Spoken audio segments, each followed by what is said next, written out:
What's up, everybody? Dog 1985. There's levels to this. All right, guys. So I just got out of church and I saw the news. So wanted to turn on the video, make a video real quick about this. Sony has, or Phil Spencer tweeted out that Sony and Microsoft have signed a 10-year deal for Call of Duty. This is smart on Sony's behalf. Okay. I don't even know if I want to say smart. This was necessary on Sony's behalf. But this is good for the Sony gamer. Let me talk to you about this. If you're a PlayStation gamer and you also enjoy Call of Duty, this is what happens now. You know that for the next 10 years, you can continue playing on your PlayStation, this generation and next generation, and you're going to be straight. You're still going to be able to have access to Call of Duty.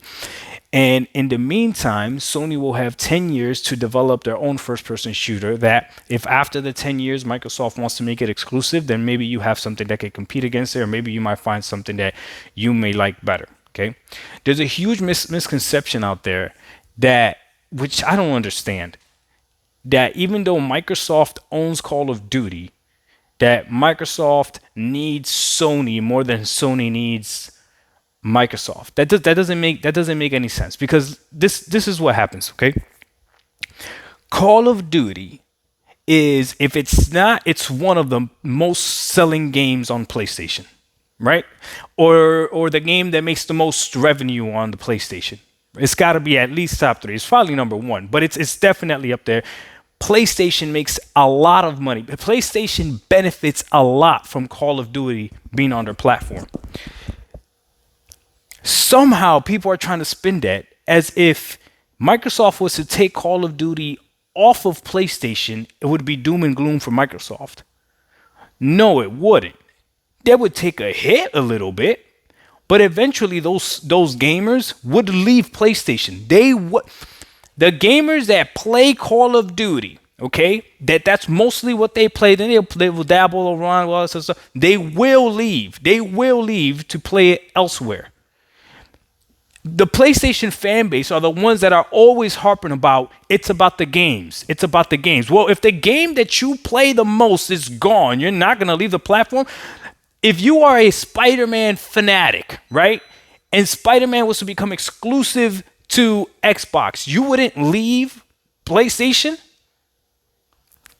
If you're a Last of Us fanatic or Horizon Forbidden West fanatic, if God of War was exclusive to Xbox, they said they bought it somehow and it was gone, you wouldn't leave PlayStation, or you wouldn't get yourself an Xbox?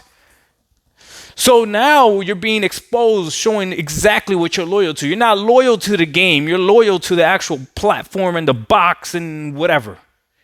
If Call of Duty gets taken off of PlayStation, people will leave PlayStation. And this is what's scary. This is why PlayStation had to make this deal.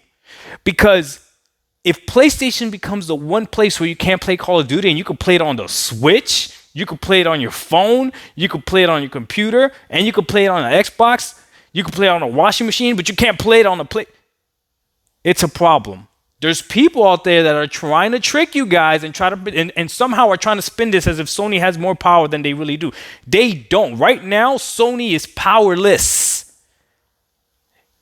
Powerless. Phil tweeted that out on a Sunday, on the Lord's Day.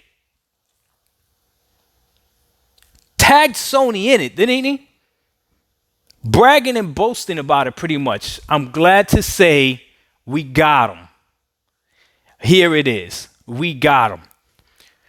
What Sony's going to have to compete with now is when gamers start realizing, yo, I could play this game for $10 a month or $15 a month on Game Pass, or I could buy it outright every single year.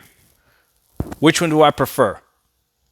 And if I use the $15 a month option, there might be other games in there that I might want to try as well. Which one do I want to do? Bro, this is not good for Sony. Anyone that's trying to spin it a different way, this is not good for Sony. And anyone that's trying to say that Xbox needs Sony more than that, how they're going to recoup their 76 billion or whatever.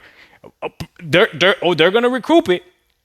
They're going to, because if they take it off, what is the percentage of people you think won't leave?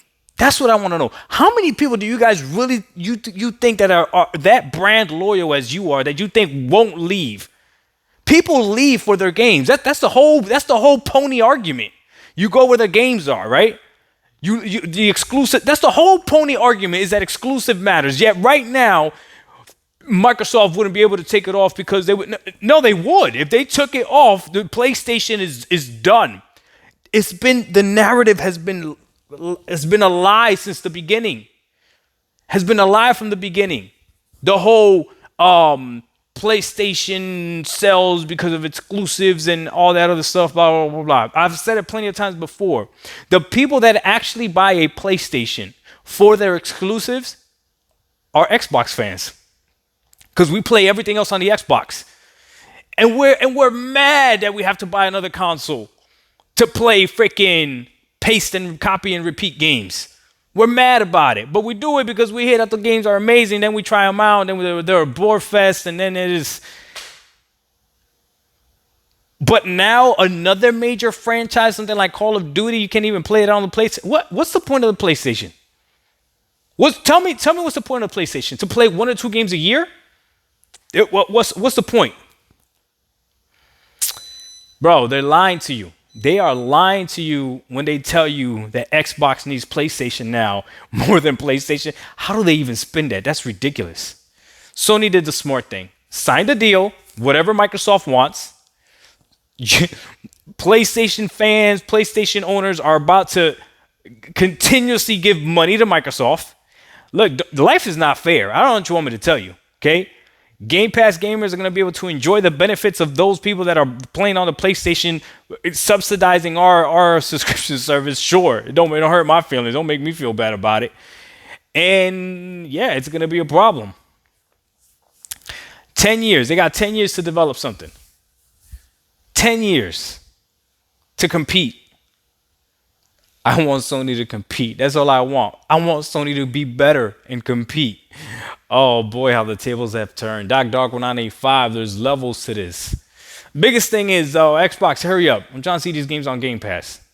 We out. Peace.